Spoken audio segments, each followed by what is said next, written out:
What's happening, everybody? We are back. Time for another episode of Thrifty Business. I'm your one host tonight, Vegas Jay, and I'm being joined by a first-time co-host. Am I too loud, Don?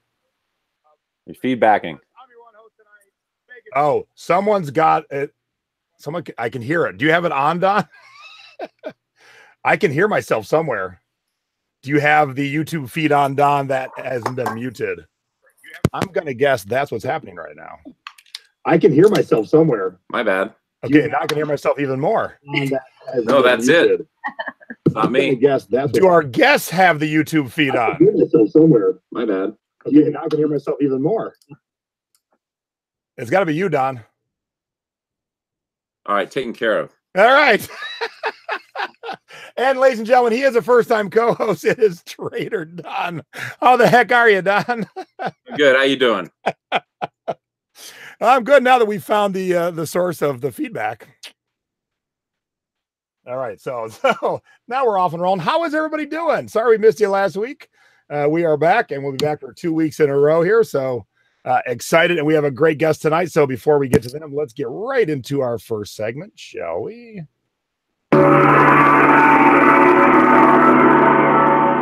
Time for Jay's Tiki Talk of the Week, where each week I drink a different rum out of a different tiki mug, and I try and match it up to our guest. Now, today is extra special because, ladies and gentlemen, it is National Rum Day.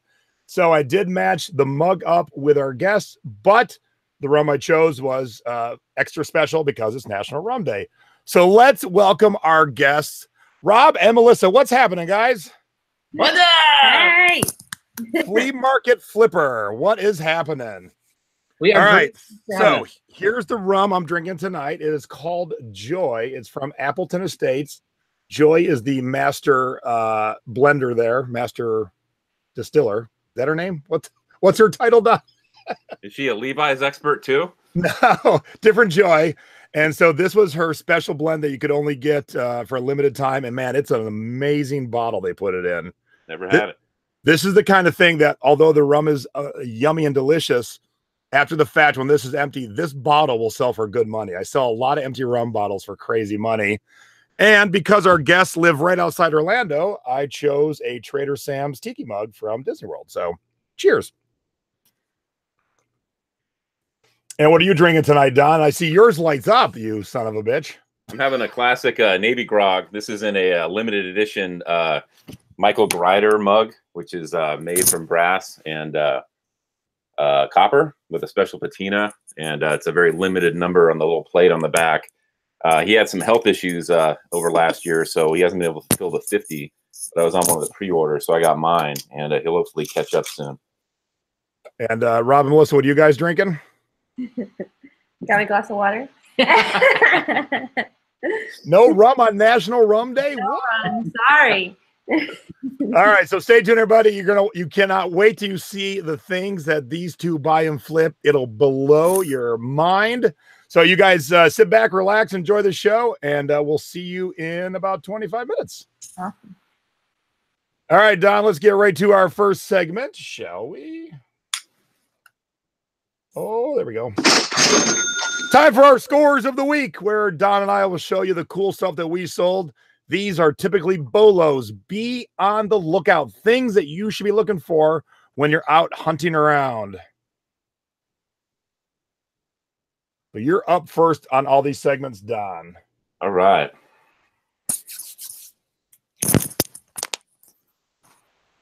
You're up, Don. Okay, so I am a tiki guy, but I don't generally sell tiki stuff. We're actually doing this in reverse order. This was a crazy. Sorry, I didn't realize there was an order. I just my bad. I didn't realize there was an order to it. On the email, I said we work up to this one. But that's all right. That's all right. We'll do it. Sorry, I missed that. This is part of me cleaning house. I got to get really particular, and this is something I bought a few years ago from one of the artists, and it just doesn't kind of jive with the whole traditional look. So, given that it's a one-of-one custom airbrush glaze, I put it up, and it sold within 4 hours for the full $400. So that was nice to get rid of that. And this actually came on the heels of another big Tiki Mug sale that I had done for someone on consignment. Do you have that one queued next? Hold on, there it is. So this is Tiki Diablo. He's a very almost like valued.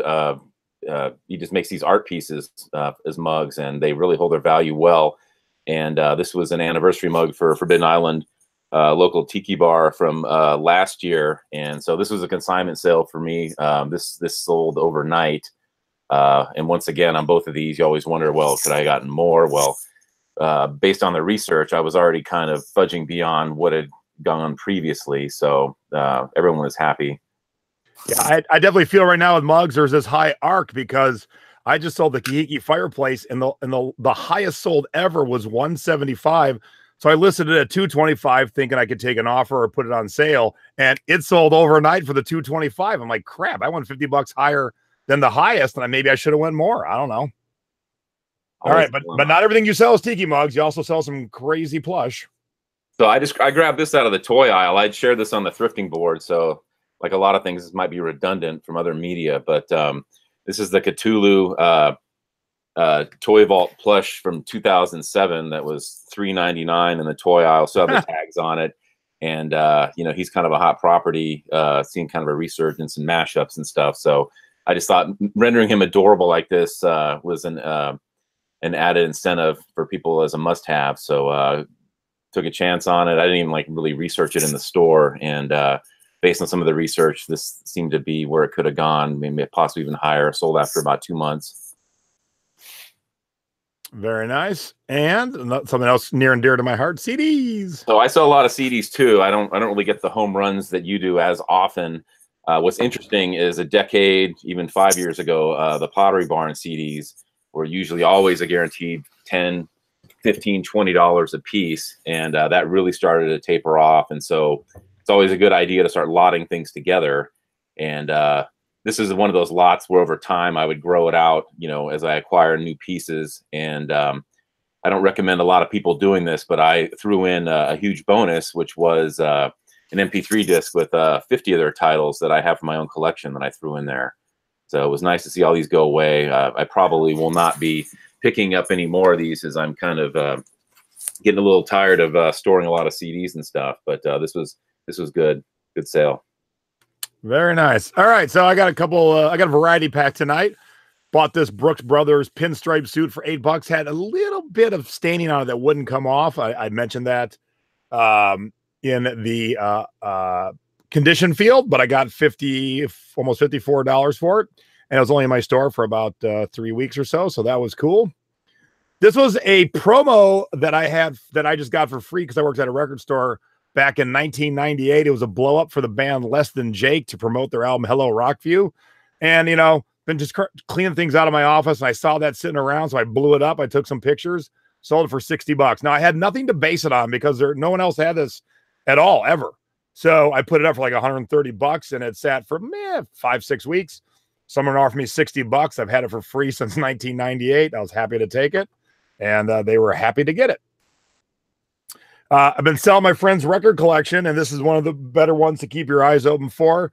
If you know this movie, Warriors, come out and play. The Warriors is a great movie from the 1970s, but sold this for almost $37. So that's a good one to pick up. And this is an RJC. It's a very modern RJC. There's our tag. But for whatever reason, this print commands a lot of money. And I've seen it sell in this range every single time, $67 used. So it's a pretty badass shirt. All the parts of the North Shore of Oahu.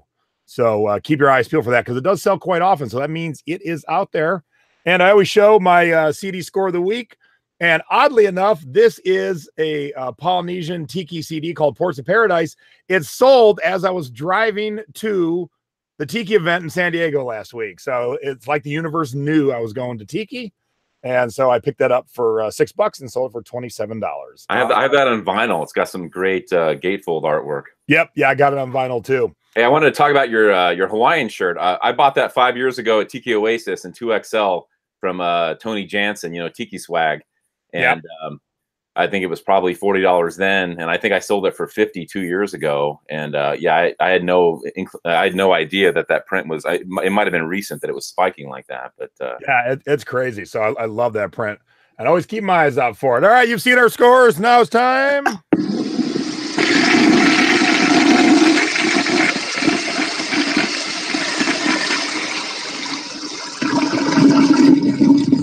Time for our duds of the week. Do not let our mistakes be yours. Now, I do see in the chat someone said, I have that exact same shirt and I can't sell it. So, Colleen, feel free to go over to my listing, copy exactly my title, my description, and maybe I had better words than you did. I don't know, because I haven't seen yours, but I don't mind if people copy my words. Don't copy my pictures, but you can feel free to copy my words.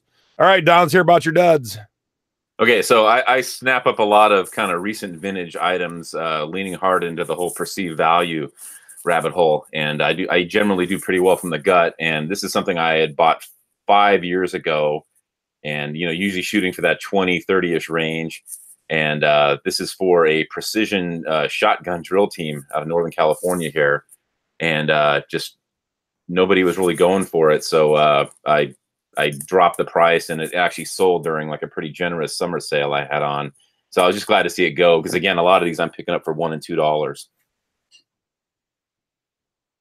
This is something that hasn't sold yet. I bought this 4 years ago, and instinctually, this is something that somebody somewhere has got to want. I mean, it's a knit polo shirt, golf shirt, and it's so unique, and no one else is selling it. And it's one of those things that eventually somebody will buy, but make me an offer and you can have it. I'm tired after 4 years.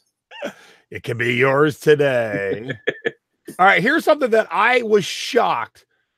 I've had this for sale for over 2 years. Had it in my store for like a year and a half, and been running a $9.99 auction with free shipping, and it finally sold. It is Pete from Steamboat Willie. It's the Steamboat Willie redo line from Disney, and it was a D23 official shirt. So it's one of those things that you think, man, coming from the Disney convention, people would want it. It finally sold for $9.99 free shipping. And it's made in USA. Yeah. So I was shocked by that. But you know what? Not everything's a winner. That's why we do the duds. I share your shockiness. And speaking of this, I thought this would be a little more cool for the vintage fans that we all covet. But I think it was more just, this is what your grandfather wear and nobody cares. So someone finally offered me $10 for it, and I was happy to take it. Like Don said, I was happy to see it go bye-bye.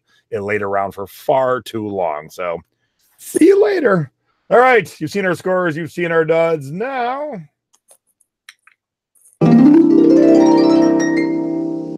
where in the world did our stuff go? If you are not selling internationally, you are leaving out 7.2 billion potential customers. We all ship internationally, and we send stuff all over the world every week. Yeah, Debbie. So I sent this kick-ass Pantera shirt from 2001, long sleeve, new old stock, to the Northern Territory of Darwin. And as you know, Australia is a massive continent. We've got many friends there, and a lot of friends on the thrifting board who are at eBay Open over on the eastern coast above Brisbane and the Sunshine Coast. We've got the Lennies, Claire and Jed, and Claire got an eBay tattoo at eBay Open, which she's nearly ready to show off. I was just speculating. She got it on her head. It's not really there, but she said it was okay to mention it. She's going to show it off soon. And then our good pal Lee went off the rails when he left the States. I think he just drank from the fire hose a little too deeply, and he's just gone now, right? I suspect he's out on the Fury Road somewhere down in Sydney. Speculation. He is just taking a little break, but he's on Messenger. So I just chatted with him today, let him know that he was part of the show tonight. So hey, Lee. Now I'm going to tell you what my item is before I show it to you and where it went, because you're going to laugh. So it was an Aaron Rodgers Green Bay Packers jersey. So Aaron Rodgers, for you non-sportsy people, Aaron Rodgers is the quarterback of the Green Bay Packers, but it wasn't just a regular jersey. It was a dress. So it was a female version of the jersey. And of course, someone needed an Aaron Rodgers jersey dress in Berlin. Wow. So that's where that went just this week. So, and I had it for a while. I thought Stacy actually found it. My wife found it. I would hope it would go for more. Apparently, it wasn't a big deal, but it was official NFL, Green Bay Packers, one of the best quarterbacks in the game, and it was also breast cancer awareness. So I thought all those things would be a better, quicker sale, but it didn't. But hey, it sold for like $30. We picked it up for like 6 or 7, and it's off to Berlin. So someone needed that, and that's why we ship worldwide. Because who would have ever thought a Green Bay Packers jersey dress would need to go to Berlin? You've got to sweet talk them into sending you a picture of them posing against the Berlin Wall with that. That would be so awesome. That would be pretty cool. All right, now it's time for our Thrifty Tips of the Week. This segment is brought to you by Stamps.com, postage on demand. You can print postage from your own home with just a computer, the internet, and your printer. Okay, so this is me just phoning it in. When I'm looking at ceramic items that are like mugs and cups, I always do the flick test.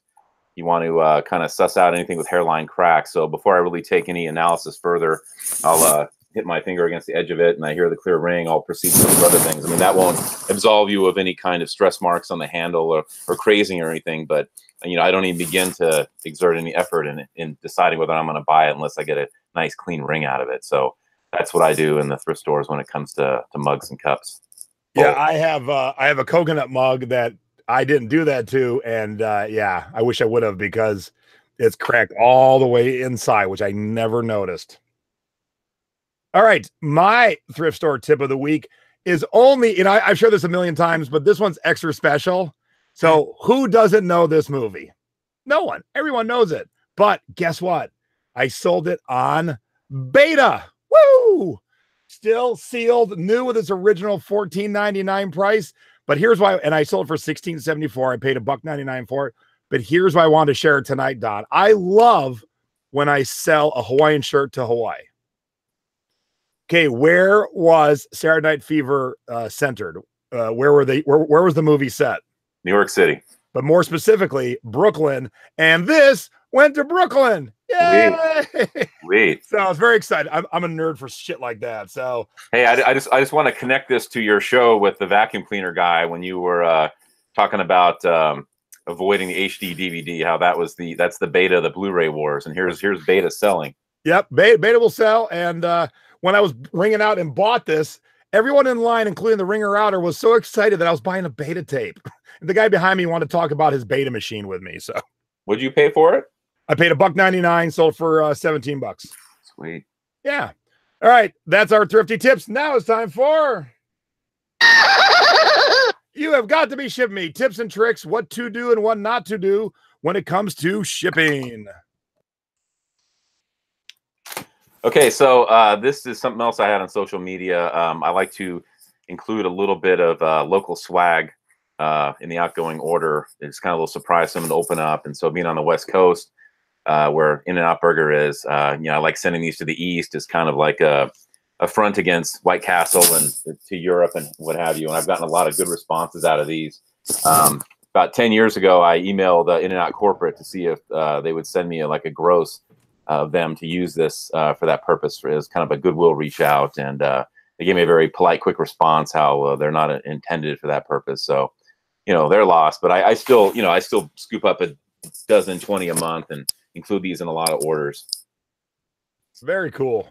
All right, so here's a tiki mug I'm selling, and I just want to show you what it looked like out of the box, because what I want to tell you is don't broke it if it ain't fixed, so to speak. Don't re-engineer stuff that doesn't need to be re-engineered. So here's a tiki mug I sell from Frankie's. The box it comes in is just very thin cardboard. The little bubble wrap that they sleeve it in, it ain't real thick, so I do take it out. I wrap it, and then I mail it wrapped with better bubble wrap. Now, that tiki mug I just showed you, however, the box that they built for it, much better. So big box, but what's nice is they have made styrofoam specifically for this mug. So there is no need to take this mug out and re-engineer this. This already is built to be nice and secure. So I'm just going to ship this box in another box, obviously, but I don't need to take it out and rewrap it like I would other mugs. So if you get something in a very specific box with a very specific packing, don't re-engineer it. It's already engineered to be perfectly the way it should be. So I see some people like throw those boxes away. I'm like, no, that was perfect for that mug specifically. So when it's good, just leave it as is, throw in another box, little peanuts around it. You are good to go. Is your lid fit okay on that one? Yep. Why, is yours not? No, there was a lot of discussion going around. Oh, I did not know that. Liz especially, but oh well. All right, now it's time for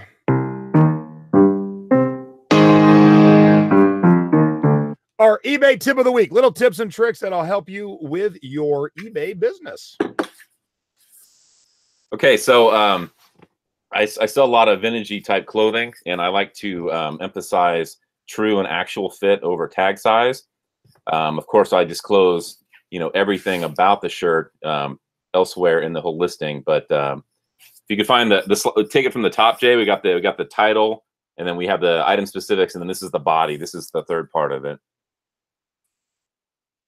So here's the top. So we have this vintage shirt, and when we get down to the actual tag size, it's listed as a, I believe, a large or an extra large, and the measurements do not. So it's got a 38-inch chest, and the tag size. Actually, the size on this one.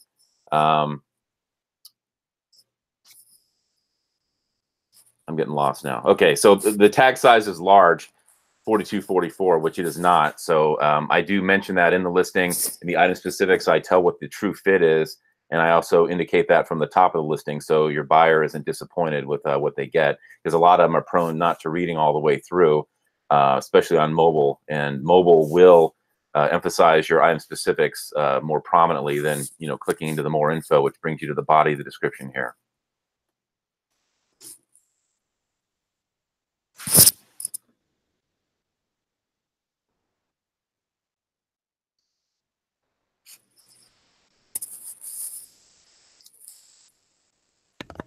That was my bad. Sorry, I was on mute still while I was putting styrofoam away. I said someone so prone to not reading all the way through, like you on a contest I had on the Secret Beach.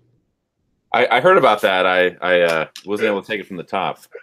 Yeah, so the last line of the contest was, we'll see who reads to the last line of the contest and tell me if you like blue, purple, or yellow. And 1/3, about 32% of the people did not read all the way through.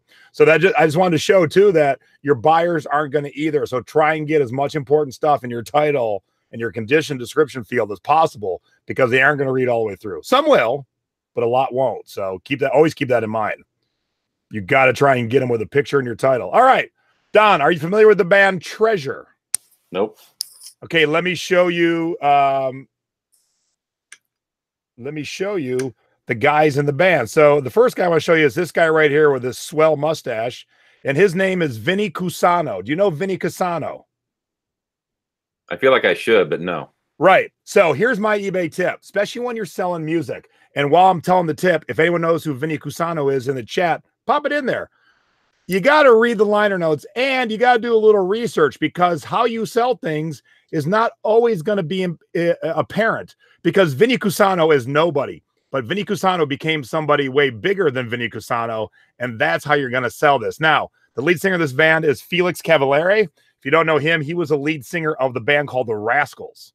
So, we got one famous person already in this band, so we want to profile him. Bill Weeder says he knows Vinny Barbarino. Nope, this is not Vinny Barbarino. Felix is a dead ringer for Charles Manson. Yeah, he is. Now, I'm going to show you what Vinny Cusano turned into, and then most of you are going to know. You ready, Don? Oh, that is Vinnie Vincent from Kiss. So the second string. That's how you sell this album, because this guitar player became a much more famous guitar player in a different name when he joined Kiss. So that, if you don't do a little bit of research, you wouldn't know that. You'd be like, I'm just going to sell this Treasures record. Well, who's Treasures? Well, Treasures had two famous people. The band went nowhere, but man, there's two famous people in that band. That's the angle you pick when you're selling records like that. Did you do the click through on Discogs, going from the band members and getting each of their? Yeah, I think that's how we did it. So my assistant was working on it, and I have her have Discogs, Wikipedia, and allmusic.com open when we're working on records, because you're always trying to pull out that one gem of a record. Like we found one record that like Eric Clapton played the tambourine on a song. Well, shit, yeah, I'm going to profile that because no one else did. So you always got to find the thing that everyone else misses. So that's my little eBay tip of the week. All right, so we have a brand new segment that I have exactly no sound effect for. So let's do this. It is called Control Alt Thrift. Alternative thrifting. Now, we mostly go into thrift stores, but you can do a lot of thrifting right on this. Craigslist, OfferUp, Let Go, all these Close 5. So, and this is the speech I'm going to be giving at Ecom Chicago. We'll talk about that in a quick second. But these are things that Don and I have found because of alternative thrifting. So our local Facebook marketplace had some of these things about 5 miles from my house. I was tipped off by another member of the Tiki community that lives about 50 miles north of here because they were trying to get them shipped to her. And she had asked if I could step in and do something. And this is actually one of 3 pieces from the same dealer. The 2 are the shipwreck barrel mugs from Trader Sam's. And I was able to get them still at $80 a piece. But the research bears for this first edition, I can definitely go high on them, which I'm doing. And I was able to get the zombie mug for $20. And then I sent the other barrel to the person that tipped me off at cost. So got some karma paid forward, and we got some seeded profits here for the future. It might wander into a early autumn sale and go for a little less, but I'm confident I'll get pretty close to that. And I know it's going to be a shocker coming from 2 Tiki people, but my first Control Alt Thrift is also a Tiki mug, but this is from Frankie's. They have this mug currently, but this color setup is retired. They use blue. Now they use red. And I picked it up off of a Craigslist ad that I answered, and I paid $8, and I flipped it for $50 in about a week. So if you're not using Craigslist, if you're not using OfferUp, if you're not using Close 5, if you're not using Let Go, there's a lot of stuff that is in your niche, in your genre, that's passing you by.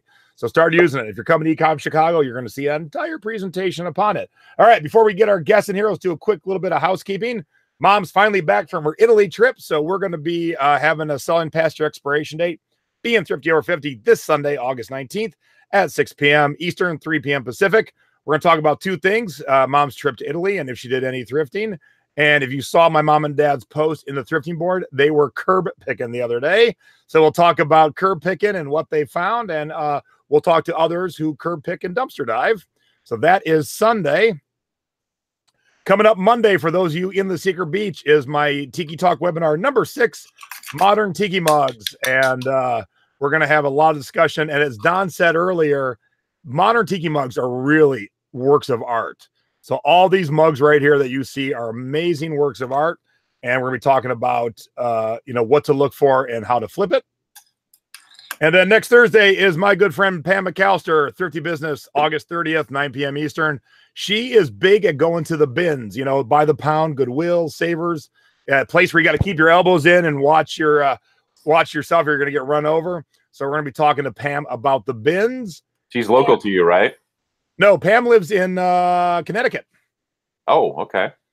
So Hodgepodge Pam, right? Yeah, so not local. And then next week also, I have a couple slots left in my Seattle thrifting classes. Down below is the link to all my thrifting classes. Click on that and then click on Seattle. Or if you're in Cleveland or Washington, D.C. or Minneapolis or Houston or Miami, those are all coming up this year. August 24th, Friday, is the In the Thrift Store class. I'll be taking you section by section, teaching you all the stuff you should be buying with a heavy part on the CD, records, and cassette section. And also going to be teaching you what not to buy. Then we all go to lunch, hang out, talk about what we just found, other tips and tricks, and then we all go hang out at a tiki bar for happy hour. Then on Saturday is my classroom class where we sit and we go for about 4.5 hours. I teach you everything A through Z. I teach you all the bolos you should be looking for, how to take quality pictures once you found the bolos, how to write a quality listing, how to ship. I teach you every single priority box. I have never had a class on where everyone knew every box. I'm always shocked by that. So I teach you every box. I teach you how to use them. A lot of live demonstrations. and how to use social media to sell your stuff. So you can go to either day or both days. If you go to both days, you do get a discount. And my good friend Stephanie, who's in the chat getting questions for me, she's going to be helping me teach these classes. So Stephanie will be around. And my wife Stacy will be around with us too. These are going to be some fun classes. And speaking of Ecom Chicago, it's coming up October 18th through the 20th. If you want to save $20 when you go to register, plug in the promo code Jason Thrifts, all one word, and that'll get you $20 off. Now, what's cool this year, Don, is they've always had 2 days, Friday and Saturday, and it's 2 days of speakers. Last year, they added Thursday, and Thursday was for all the sponsors to demonstrate their products, like WorthPoint and I think Seller Labs, and I don't know the rest of the sponsors. But this year, they added all the speakers that they wanted to do some coaching sessions. So most of us signed up. So you can sign up for a free coaching session with me, with John Lawson, with Chris Green, and you can do multiple ones. So you can go sit for 15 minutes with me and then move over to 15 minutes with John. And so that's going to be cool. So it'll be a great event. It is the premier Midwest event for e-commerce. So that's going to be awesome. You should come some year, Don. I might do it this year. Oh, really? All right. Oh, that's right. Yeah, we talked about it. We talked about hanging out at some tiki bars. So let's work on that. All right, let me get our guests artwork up here. And we'll get our guests in here. Bam, there we go. All right. Hey, everybody. It's time for Flea Market Flipper. Hey, Melissa and Rob. What's happening, guys? How are you? What is going on? How is the weather in Florida this evening? Hot, warm, hot. We got the heat down here. For sure. Yep. We actually have a day that didn't make it into the triple digits, which is very weird. So all these clouds rolled in and a little bit of rain here and there. So it's like 98 degrees today, which is chilly for Vegas. Hey, is it always Christmas at your house? You like that, huh? I got Christmas lights back here. I love that tree. I didn't want it to go away after Christmas, so it's a year-round tree. So And we have to explain it quite a bit. I've seen it in your videos, and so yeah. So when we were running the test earlier today, hey, I like it. Things that light up, and like Don said, if you, I'll put Don up on the big screen here real quick. He's got some lights behind him. I've got some lights throughout our tiki bar around our house. So yeah, totally understandable. yeah, and we do love Christmas year-round. We've been watching Christmas movies. He loves Christmas, so. Yep. I'm a Christmas nerd, but I don't usually watch Christmas movies in July or August. Where are we in August? Year round at our house, year round. We pretty love much. it with the kids. But and I think I can speak for Don too. We sell Christmas music year round, and I'm always shocked. Like it'll be like July 5th, and I'll sell a Christmas CD that had been listed since like November of the year before. I'm like, who on the day after Independence Day is like, you know what I need right now? I need some Burl Ives singing Christmas tunes. That's what I need right this second. Yep. It's for people like me that love Christmas year round. They watch a movie and then they want some music. Yeah. So why don't you give us a quick, 30-second bio? Where are you? Who are you? How long you been married? You got any kids? You got any pets? Yeah, of course. We are Rob and Melissa, and we have been married for 11 years. We have 3 kids, age 5, 4, 2.5. Our 5-year-old just started kindergarten 2 days ago, so that's a new experience for us. And we have 1 dog, and just recently, as of Monday, we got a kitten. Aw. So yeah, let me show the kids here because they're going to play a role in this interview. Oops. Let me click on the right screen so I can make them bigger. There we go. There we go. Look how cute these kids are. Now, I'm not a big fan of kids, but your kids are pretty cute. Well, thank you. You guys do make some cute kids. Now, Don's got 2 kids also. So, some of this interview I am not going to be able to participate in because I know nothing about the first day of school and kindergarten and all those things. Don does, though. And I saw a picture of Don's kid going to his first day of school rocking a really sweet Hawaiian shirt. Nice. That's awesome. I think our kids love what we do because they get to see all this cool stuff. We buy toys to resell. They get to play with them for a little bit and then we sell them. So it's a pretty good business for them. There's no separation anxiety for them.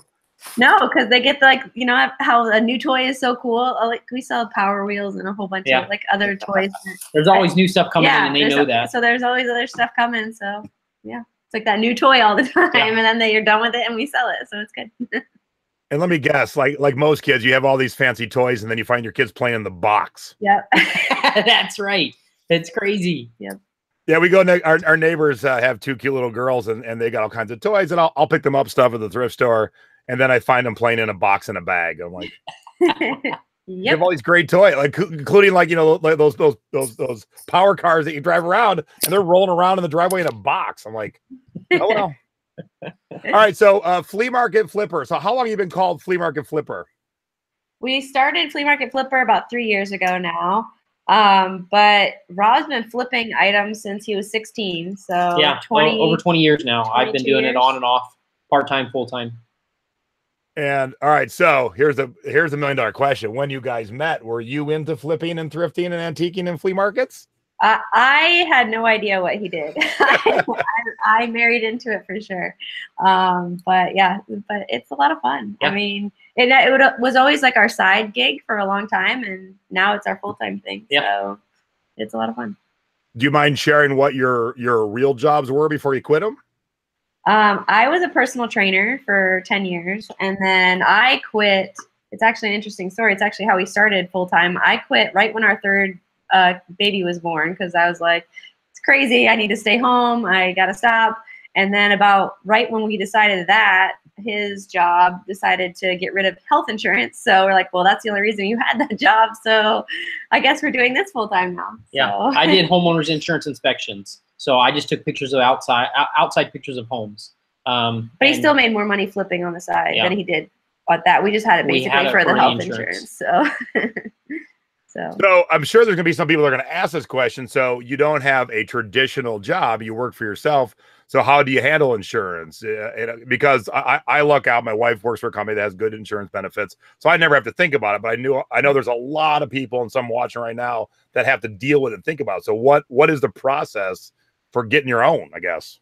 Yeah, we use a company called MediShare. So it's not technically insurance. It's a sharing program. Everybody puts in just like insurance, and then they pay out according like insurance, but they can't call themselves insurance. But it's recognized as insurance. Yeah, so it's a similar thing as insurance. So it's really, we've only used it for 2 years now. So, but it's been good for us. It's more of a catastrophic. If something crazy happens, it's not going to really help you, normal doctor visits and stuff like that. But, cancer or something crazy happens, and they step in and they help cover it. So it's been good though. Yeah. So Don, do you have normal insurance, or what happens in your life? My wife's a teacher, so she takes care of all the adulting, and she's got the whole benefit thing going. So let me ask you this, Don, because my wife is not a big thrifter, but she gets into it because she watches the shows. And she loves when she learns stuff from like the webinars and the shows. And so that invigorates her to, when I want to go thrifting, she'll like to help. But normally doesn't give a crap. What about your wife? Does she like to thrift, or she's like, that's just Don's thing? She likes vintage and antiquing stuff. She's big on the tiki stuff with us, for the whole mid-century modern vibe. But, my whole greasy kid stuff dive is, just left to my own devices. So, I get my little space there for that. So when you guys decide to go full time, were people in your family like concerned, worried, like what the hell you doing? I don't think so. I think they always know you're kind of. I've always been doing stuff. Different things, I'm like the black sheep anyway. So nobody really knew ever what I really did. So Melissa, when she met me, people would ask her family would ask her what I did, and she's like, I don't know what he does. He makes money selling stuff. So he's like Chandler from Friends. No one really knows what he does. I don't know. So, but now, I mean, we're going to start showing some of the things that you have flipped, and people watch me and my mom and do a show. My dad pops in, and they sell big things compared to most people who want to sell things this size. But man, you guys take it to a level that is just, I'm in awe. I bow to you. I've never seen on a consistent basis such big stuff. So let me just show what you were looking at today. We'll get to your scores in a second. But here's this tiny little vehicle that you were looking at today, and you just flipped one of these last week or this week. Yeah. We actually sold it yesterday. And we had it for a little over a month. We had it. We did a little bit of work to it, and we turned a great profit on it. It was a great flip for us. So, what is the official name for this piece of equipment? a lift, a boom lift. Yeah. Right? So goes up. It's like a cherry picker. Yeah, a tree. He trimmed all our trees last week or like 2 weeks ago, and even our neighbors too, who are our good friends, like they had some trees, and so he just went on and trimmed all the trees. We thought about starting a tree trimming business before we sold the lift and just try to see what, you know, what we could have made our money back really quick with the tree service, but we sold the lift, so we like flipping things. Now, Don and I don't have yards to hold things like this. I assume you do. We do. We have storage units and we have a yard. That one we actually kept it in the backyard until we flipped it. So, yeah. But yeah, we have a yard full of stuff. Yeah. How long was it in your possession until you sold it? We had it for a little over a month. Yeah. I just actually relisted it on eBay 2 days ago. We sold it locally on Facebook Marketplace. So yeah, we had it. It went 30 days, and then I renewed it. Like I said, I think 2 days ago, and then we just sold it yesterday. And then I found another one offer up and went to look at it today to try and buy it and do the same process with. And you told us before we started the show, but tell us the headache of getting the one that you already sold out of where it was. Yeah. So it's not just you're picking up big stuff. You also got to do some hustling to get it too. Yeah. That one that we just sold was on a 5-story parking garage. It quit working up there. So they gave it to actually my contact is a scrapper. He scraps stuff. They gave it to him. He sold it to us. We had to figure out how to get it off of that 5-story parking garage with the height of, I think it was 7 foot high, and the unit was 7 foot, but we had to lift it up onto a tow dolly to get it down. So we had to take the front tires off of it, and it was a process. I figured it'd take us an hour, and I think it took us like 4 or 5. Like 5 or 6 hours. 5 or 6 hours to do it. So, but we did it. We did it. Now, Don, their profit is way greater than us selling tiki mugs, but how nice it is just to hold this and ship it. Taking wheels off, lower. Oh my God. It's crazy. But if you got the gumption to do things like that, heck yeah. Rob, are you mechanically inclined to get these things running if they stall out and what have you? I am. I grew up fixing dirt bikes, 4-wheelers, that kind of stuff. My dad kind of showed me how to do that stuff. So I can fix it, but nowadays, I mean, you don't really have to be Mr. Fix It if you have YouTube. You can pretty much Google or YouTube anything and learn how to fix it. You fix a lot of stuff that way too. Yeah. I mean, I had to replace one of the cylinders on this machine that we just sold, and YouTube. Just find YouTube, somebody who's done it and videoed it, and that's how you figure it out. So, what kind of profit margin was on the one you sold, if you don't mind sharing? Not at all.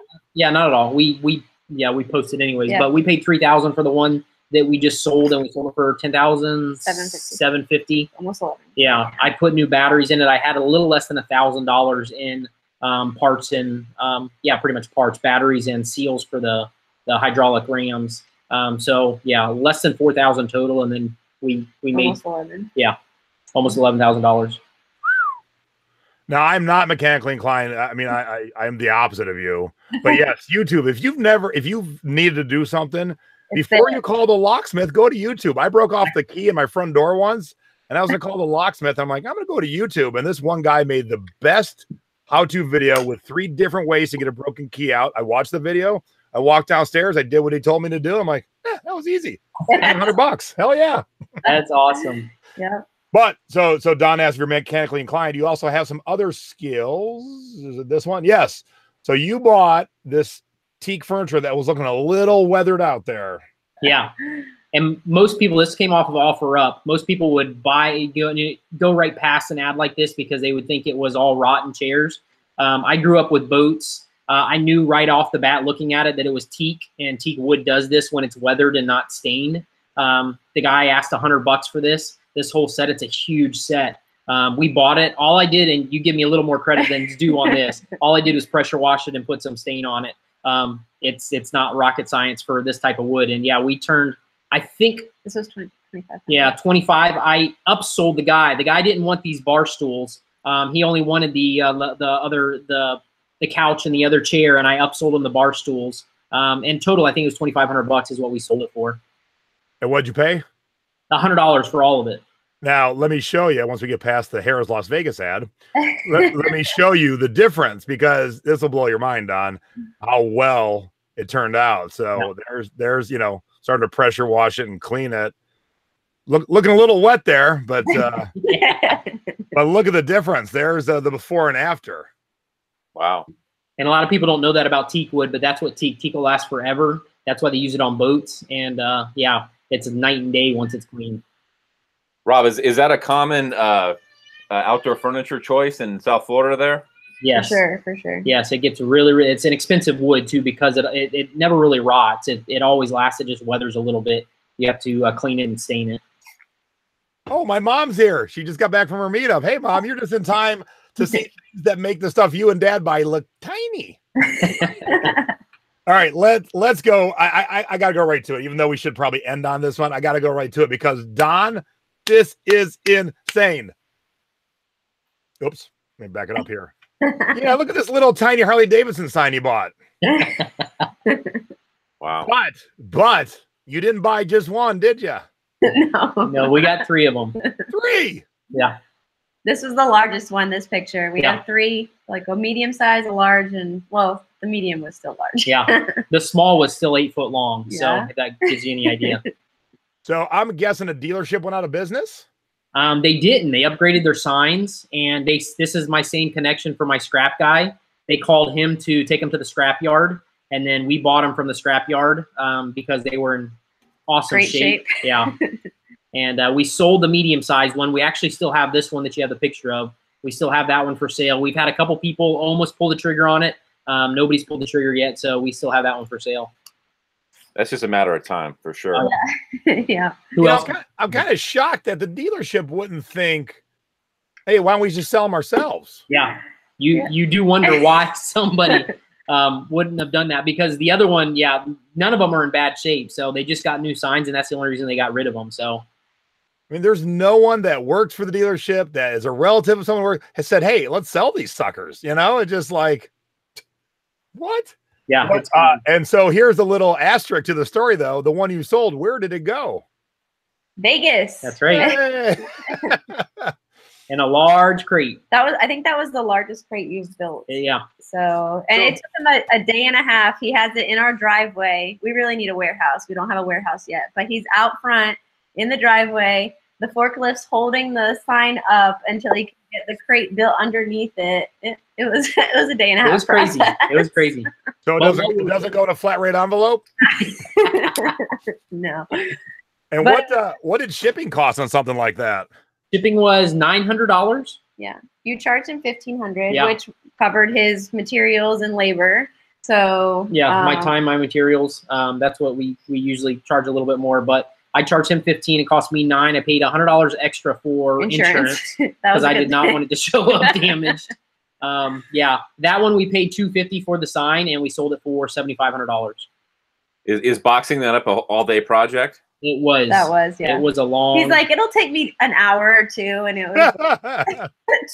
It was a process. The next day. Well, get the kids on it. Yeah, give the kids hammers and nails. You're off and running. So, I'm glad this is one of your examples, because I always feel that people are afraid to do complicated and big stuff because they feel people won't pay for shipping. Right. So guy paid $7,500 for a sign and $1,500 shipping. Hello, it can be done. And so don't pass up items. And if you don't have the know-how to build the crate around it, someone in your town does, it's going to cut into your profit. But still, there was crazy profit to be made on this. So if you don't have I couldn't build that crate, but I'll hire someone to do it and still make a good amount of money. Yeah. Yeah, for sure. And my mom's impressed. So yeah, so you've done well. My mom's like, get out of here. Someone said, did this sign come from Daytona or was it from Orlando? We got it from the scrapyard, but I think it came from Orlando. That's where the scrapyard is. All right, so not as big, but still fun things. What is this craziness right here?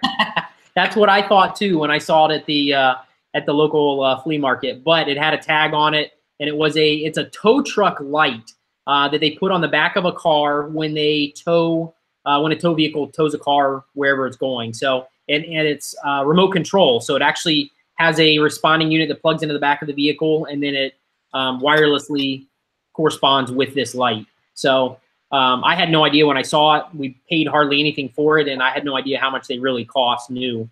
So yeah, we sold it not even knowing if it really worked, but we still made great money on it. I like how it looks like it's shooting sparks right now. That's really There's our tree again. It's just the sparking harmonica. $250 or $5? We bought 2 of them, $5 together. Yeah, $250 a piece. That is crazy. And The stilts. Yeah. Beardless Rob. yeah, I thought something was off about this picture, but I couldn't figure it out. No beard. We're always changing it up over here. Got to keep it interesting. So, no, these were a pick off of OfferUp, our local OfferUp. We got them. I found them after dinner one night when I was scrolling OfferUp. Jumped in the car. His favorite thing to do at night, just sitting on this phone scrolling. And I didn't want to lose the deal, so I actually drove out at like 8 or 9 o'clock at night. Met the guy, bought them because they were worth so much money. So yeah, this was actually a cool story because once we bought them, I called the manufacturer because one of the parts was bad on it to ask them about new parts, and they said, yeah, they're discontinued, but we'll give you $200 for the stilts ourselves. They'll buy them back for $200, and we just paid $50 for them. But instead, I threw them on eBay, and we sold them on eBay for $450. These actually went over to Europe. Yeah. The guy said they're really hard to find in Europe. That's why he bought them, and yeah, they went global shipping with eBay. So it's like our show's coming to life, Don. We're in the world, going to Europe, looking the Control Alt Thrift, looking on OfferUp for things. So heck yeah. So the Tiki Mug I shared tonight, I ended up meeting the guy at 10 p.m. in a parking lot of a closed Starbucks because the deal was so good. I knew it wouldn't last. And I go, really tonight? You got to jump on it. Yep. Absolutely. Now, like Don and myself, not everything is a winner. But let's talk about this cute little boat. Yeah, this was a bust. We bought this one at the wrong time of the year. I thought when I bought it, it was brand new in the package. I didn't unwrap it or look into it. Yeah, that's our actual picture. I didn't unwrap it or look into it. Once I got it to the house, I noticed that it is brand new, but the seams, since it had sat so long, the seams were coming unglued. And so it wouldn't hold air. So I ended up having to sell it as is, and we took a little bit of a loss. I think we paid $225 or $227 for it. I sold it for $190, the package deal. So we lost a little bit of money, but it took us, what, 4 or 5 months to sell it. It sat for 4 or 5 months. So, yeah, not one of our best. You also tried to sell it in the wintertime. Yeah. So, which was not the best idea. Is that some cheap knockoff? I mean, isn't the brand Sea-Doo you want to look for, not Sea-Doo? No? Surprisingly, you would think that, but this was like a $2,200 boat, brand new. It was super expensive, but yeah, I thought the same thing. I was like, what the heck is this? A Chinese brand? But it was expensive. So, but we still couldn't make our money on it. So that begs the question, who buys a blow-up boat that the seams are coming apart, it doesn't hold air? Like, what do you do with it? Exactly. Somebody's got to know how to re-glue it. Yeah, or whatever they do for the type of material that it was. It was a vinyl or some kind of hard plastic. I don't know exactly what it was, but somebody has to have the right tools to melt it back together and re-seam it. Geez, that seems like a lot of work I would never want to do. But for a $2,000 boat for $200, yeah, that's true. I mean, that's true, but yeah, again, I don't have those skills. And the guy that bought it actually picked it up in person. He bought it off of eBay, and it was a retired guy who was going to work on it. So, yeah, he had all the time that he wanted to, and he was going to put it all back together. So, yeah, that's cool. I've got $5 that says it's still in his garage unrepaired. What do you say? What do you say? What do you say, everybody? So that and that was a good segue because one of our South Dakota sellers in the chat said they sell all this stuff on eBay? Question mark. Yeah, like we said, eBay is where we list everything, but we do cross post most of the stuff too on our local apps. OfferUp, Let Go, Facebook Marketplace. Those are where we do cross post them, and if they sell there, they do. If they sell on eBay, we ship them. And 80 to 90% of the stuff sells on eBay. Yeah. So, and then Facebook Marketplace would be second, probably. Yeah. So on that giant sign, what'd you do? Put ask for shipping quote? Because there's no way you knew beforehand what the shipping was going to be, did you? Or was it just a good educated guess? No, I didn't on that one. I did do ask for shipping on it. And when the guy, I mean, I think he bought it and then tried to figure out shipping afterward. That was probably a $20,000 to $30,000 sign. So he jumped on it, and before he even figured out shipping, he sent me an offer. I had it listed for $10,000. He sent me the offer for $7,500, and I took it. But and then he figured out shipping afterwards, which when I told him the price, he was like, yeah, whatever. And he paid it because he knew he got a good deal. So some of the freight shipping stuff we do list, you know, with the price on it, because we kind of have an idea of what it will cost to ship across the country. So. Yeah, we've been doing some crazy shipping. So I know I can ship stuff pretty much from here to California in a certain size on a pallet. I know I can get it over there for $200, $250. So if I guesstimate that, you know, I might be off $50 one way or the other, but it's not going to kill me because we have good profit in the item. So Don, what's the biggest thing you've ever shipped? I'm feeling real inadequate right now. I can tell you that. I think I shipped the Tri-School a few years ago, but yeah, nothing like that for sure. Yeah, I've shipped Herman Miller office chairs, and that's about the extent of my big stuff. But now I'm like, I want to go find a giant sign. So I'm forewarning my wife there might be a giant sign sitting in our front yard sooner than later, because that's what I want to do. I am just like so like enthused to go find giant shit right now. We've done a lot of exercise equipment too. Yeah. That's been, you know. Oh yeah, I'm glad you said that, because I was watching your video from the long garage sale, and you guys had I think a van and you were pulling a trailer. Yeah. And I see you guys muscling all this exercise equipment up there. So how much exercise equipment do you buy and flip? Exercise was one of the first things that I ever flipped. So I love exercise equipment. There's a lot of money in it, especially high-end commercial brands. We actually got a stepper when we were on the road a week ago. Yeah, we got a stepper that we paid $75 for at a thrift store in Crossville, Tennessee. And I have it listed right now for $850. And I have that one listed with free shipping. Well, that's one of the things that I've been doing recently with larger items is doing free shipping on them, because I have it built into my price. I know that thing's going to cost me, like I said, at the most, it's going to cost me $250 to ship it. But on average, it should be around $150 to ship it.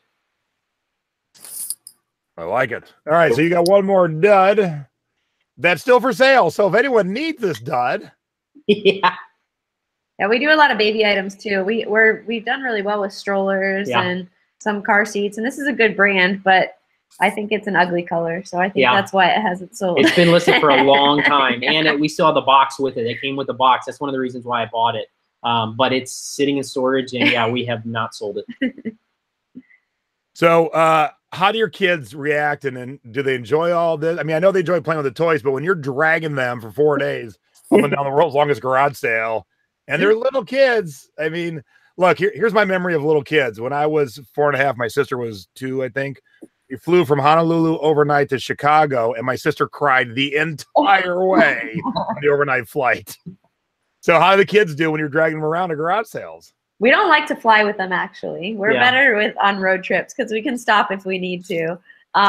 They did great. They did good. I think the second day in, Lexi, our middle child, said, "Another garage sale," and she was fed up with it. And then on the way home after the whole thing, they were looking for. My oldest daughter saw one on the side of the interstate, a flea market, and she's like, "Let's go stop! Let's go stop! There's a yard sale." We're like, haven't you had enough of this? No, I mean, we bribe them a little bit with like ice cream and snow cones and stuff. Yeah. But I mean, they like it. Yeah. They're good sports. I mean, they grew up. They grew up with us doing this, so they're really good. Don, do your kids like to go out with you? My little one's a Tasmanian devil. The older one is a little obstinate because he's an excavator. So you saw him rocking the birthday. Got his moments. Yeah. What just happened? I'm gonna mute you for a second. Wow. Does everyone hear us double now? You're fine on our end. Yeah, we don't hear you. Weird. Oh yeah, they're hearing the echo out there. All right, so let me mute Don. And mute you guys. Okay, so there's something weird happening coming out of a Flea Market Flipper's computer. So let me mute them for a quick second, and I'm going to give them a second to let you guys know where they can find them. But I wanted to show you their YouTube channel because they make a lot of short videos. You know, so I've done this hour-long thing tonight, which is fully immersive, but I understand the need for short videos. So definitely check them out. So I'm gonna mute myself. I'm gonna unmute you guys and let everyone know where they can find you. Okay. All right. Definitely. Flea Market Flipper. That's us. That's our YouTube channel, and fleamarketflipper.com is our blog that we try to post all of our finds and flips and tips that we can. Yeah. Yep. And let me see. I can see that. Let me try that one. So I'm going to say this real quick. We have a crate building video. What? The crate building video, do we? We have a couple, I think. Yeah, we should have one posted. Yeah, I know we posted a little bit about the sign and then one of the exercise equipment. I have to go back and check. Yeah, we do have one either on the blog or YouTube for sure. Yeah. Oh, good gosh. All right, Don, I'm going to throw to you. Okay, I've only got four questions. Is it doing it with me as well? Can you hear me? It's all quiet here. Yep, we can hear you. Good. We're good. Okay. Walt Disney World season pass? We actually don't have one yet, but it's on the list to have Disney passes next year. Yeah, we have SeaWorld right now. Yep. Abuse. What'd he say? Child abuse. Oh, we have friends that let us in. We go. We Trust go. me. Don't get me wrong. We have, like I said, a buddy who lets us in anytime we want to go. So. Okay. So business related. Do you have a giant shed with shipping supplies and 2x4s and everything? Sorry. Say that one more time. Sorry. For shipping purposes, do you have materials on site, like in a barn or something?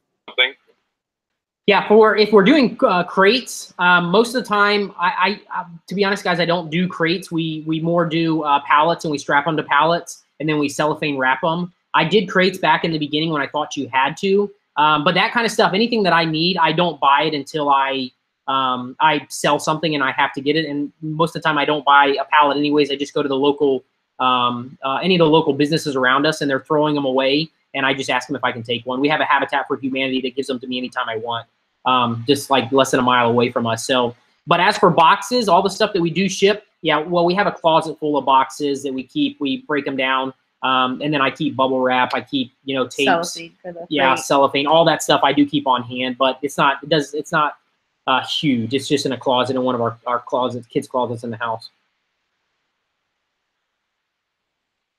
All right, let me try one more time. All right, cool. So here's the deal. Only one of us can talk. This is crazy. But hey, that's just, when you're live on YouTube and it decides just like, screw you, Jay, we're going to give you a double feedback. Yeah, great. All right. You guys were great. We've had tons of great guests on this show. This was probably one of the quickest hours I've ever had because I want to keep talking to you. But A, we're at the top of the hour. B, it's National Rum Day, so I'm going to go to a rum bar with my wife, and we're going to drink some rum. But I would love to have you guys back on in the near future, especially if you find something else ridiculous and get it sold. And I think you guys are an amazing family doing this together. I think it's so cool. And I love the fact that you're not afraid of anything huge and you've got the gumption to do it. So I know that everyone loved the episode tonight. So do me a favor, give us a thumbs up. And then when you're done here tonight, head over, check out their YouTube channel, check out their Facebook and their website. And give them some love because they're a great couple and they're one of the best guests I've had on the show. You say, Mika? Yeah, we're good. Thank you so much. Thank you. It was so much awesome. for having us. You're great, man. Yeah, it was a lot of fun. And thanks, everybody. Bye.